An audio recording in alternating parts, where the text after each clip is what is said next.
Where do I put the mic? Is that good? Is that-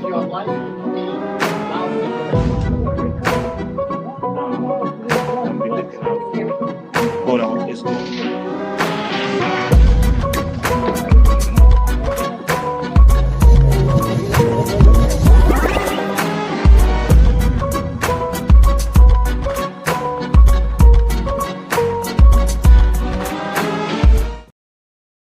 Hold on, say your name for me one more time. Ileani. Ileani. Ileani. Hello, Madam Ileani. Hello. How we doing today? I'm doing well. How are you? I'm doing well. I'm doing well. Could you please tell us who are you? Where are you from? What do you do? And what is your accolades and what do you bring to the company? Okay. Well, my name's Ileana Lise Sosa. I'm from Dorchester native my whole life. My parents are Puerto Rican, one of them, the other one's Dominican. So I'm also of Caribbean background. What do I bring? I'm from this organization. I know the people in the area. I know how we are, our culture per se, how we talk to each other. I know subtleties that you can catch in a Bostonian that other people may not catch. I have a bachelor's degree in health studies, and I'm also a nurse assistant, so I've done the work that our aides do. Perfect. All right. Now give me a shorter version of that right quick, just in case they saw me there, okay? Okay. How you doing, Miss Ileana? Hi, I'm good. How are you? Oh my goodness. Tell us who up that's I'm doing great. Tell us right quick, who you are, where you from, what do you do, what brought you to the industry, and what do you do for the organization? Okay. My name's Ileani. I'm a child of the city. I grew up in Dorchester. I'm from the area, and how'd I got here? I actually was looking for something that would be a good fit for me, something that would be in the healthcare realm, but something that spoke to me. So being of Caribbean background, being from Dorchester, I found the Caribbean Foundation of Boston, and I was like, oh, that's for me. So what I do day to day, I supervise home health aides, I supervise the visits, and I keep track of the administrative side of what goes on with that. Oh, that is absolutely amazing because I mean things that are serving the community is what we need right now as we're moving forward. But what I have for you right now is what does a day in your role look like when you're serving the community directly? Okay. Well, it could change day by day. I'm here taking the phones. I might get a call from somebody's grandmother who's having the worst day of her life, and her homemaker didn't make it better. Or I can be getting a call. Let's try not to. Let's put this. I'm gonna have to sit on it. Yeah, just sit on the edge of it right there. Yeah. Okay, you ready? All right. Or I could be getting a call singing the praises of the aides. Hold on, let's start over right quick. Okay. We're on what is the day in your role? So that's the first question. All right, so thank you so much for that introduction. Thank you so much for that. All right, thank you so much for that introduction. That right there was absolutely amazing.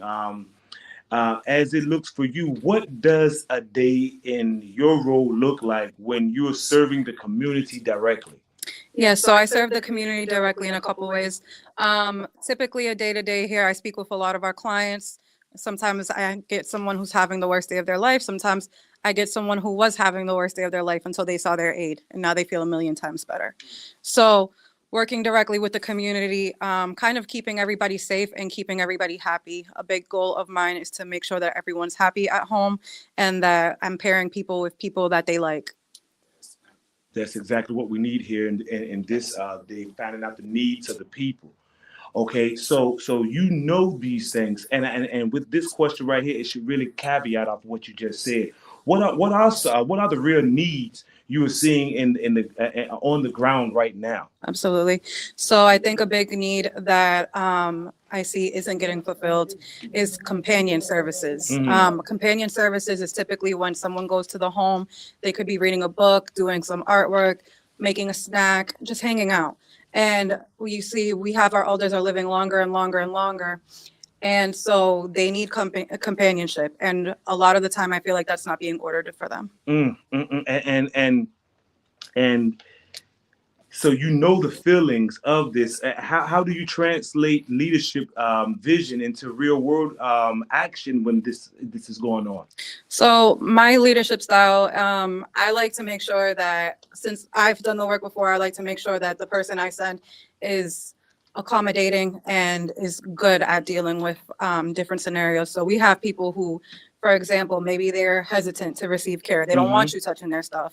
Then the aide says to me, well, how do I do that?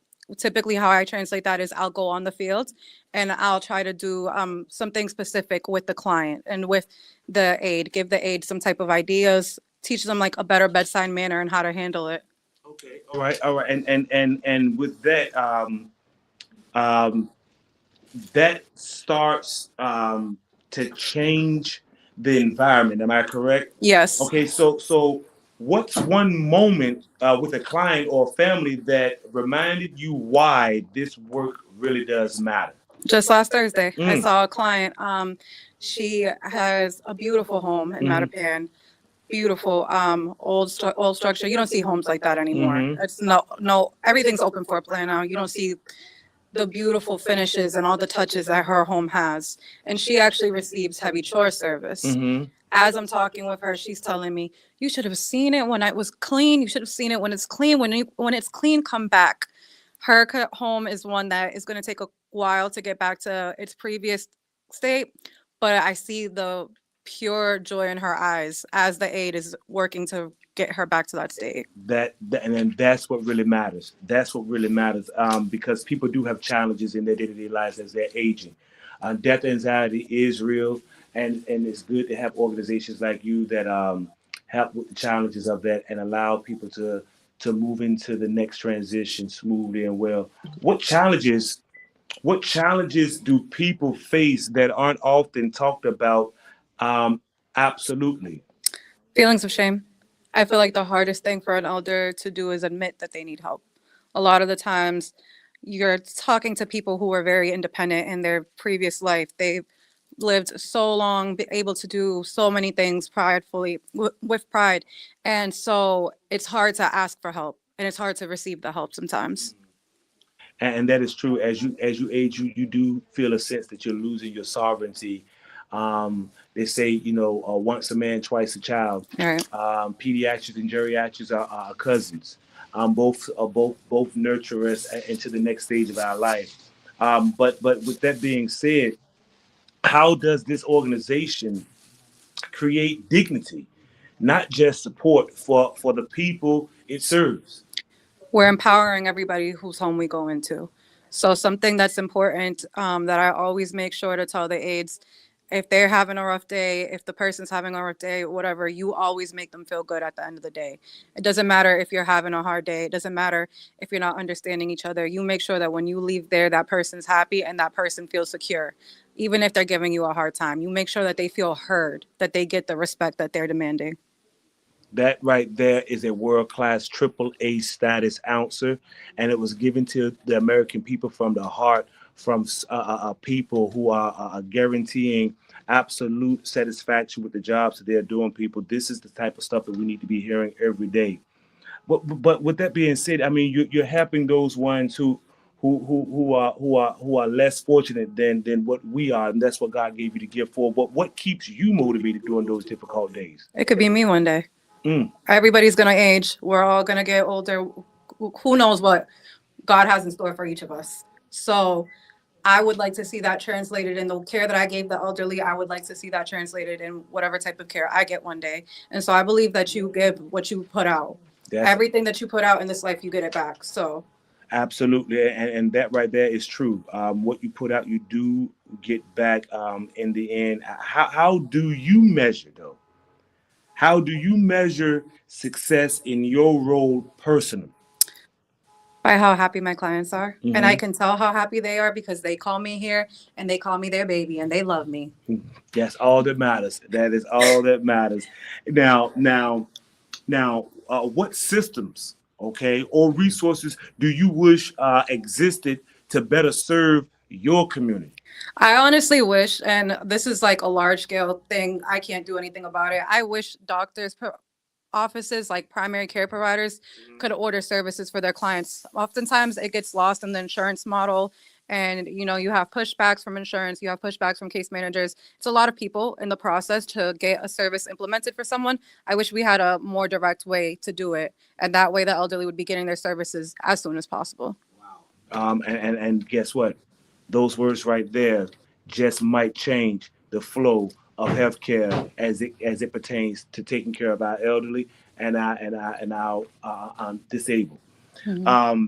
I have a few more questions for you, and you've already hit the marks on the previous ones. This one right here really does cater to the impact that you make on the world and the existence that you currently live in. What impact do you see this organization having 5 years from now?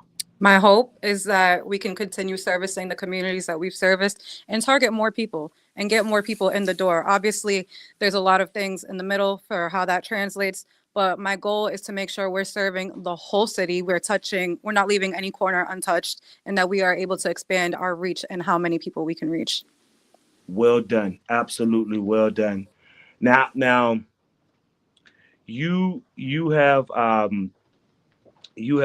really inspired me, being so knowledgeable, being a boots on the ground employee, actually knowing how to interact and knowing how to service these clients, cleaning bedpans, cleaning diapers, cleaning up after our elderly and our disabled is not an easy job. It is a job that requires patience, endurance, and understanding. You listen to understand, not just respond. Those are the things that we need in the medical field. When we're dealing with these situations, we need people like you that can actually do this. Now, the question that I've asked all day, now you are Anchor. You are Anchor. Now, you're going to be the one that's going to sum it all up for us now, okay? If someone watching this interview could take one action today to carry this mission forward, what would you ask them to do? Call us and bring your heart. Call us and bring your heart? Yep. That's what I like to hear, people. Thank you so much. Thank you so much. Thank you so much. Hold on for 1 second. I want you to say that one more time. Hold on. All right, hold on. You ready? Mm-hmm. All right. Now, my darling, you have really, really, really hit the marks, and everything that you've said today has absolutely inspired me to want to know more about what is going on in our communities and how I can now be a better service to you. But I have to ask you what I've been asking all day. If someone watching this interview could take one action today to carry this mission forward, what would you ask them to do? Call us and bring your heart with you. You heard it right here, people. Thank you so much. Is there anything else you want to tell the American people and beyond before we leave here? We're here to serve you. We've been here forever, and we're going to continue to be here forever. Give us a call.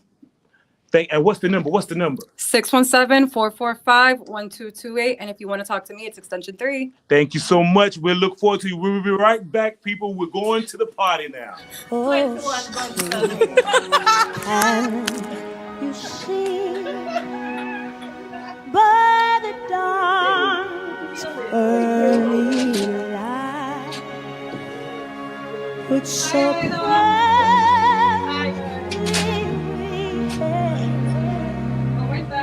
at the twilight's last gleaming, I'm going to go see what's taking. whose broad stripes and bright stars through the perilous fight, for the red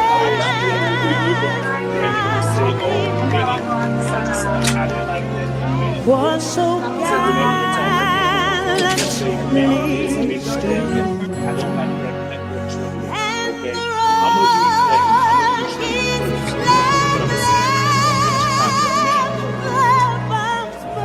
If we want to keep this in air, gave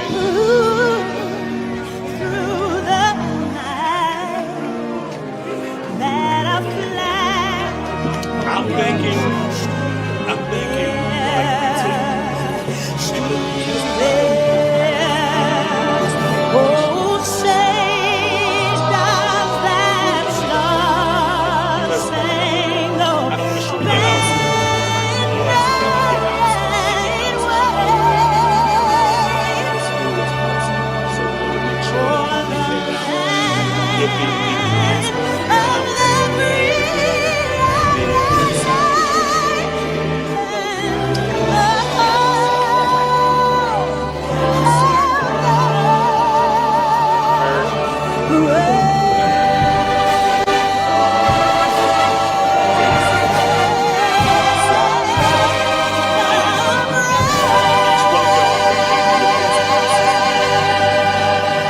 You guys got asked different questions, which reflect the job that you was in. Right. Okay, so now that's why I don't want to shorten that up.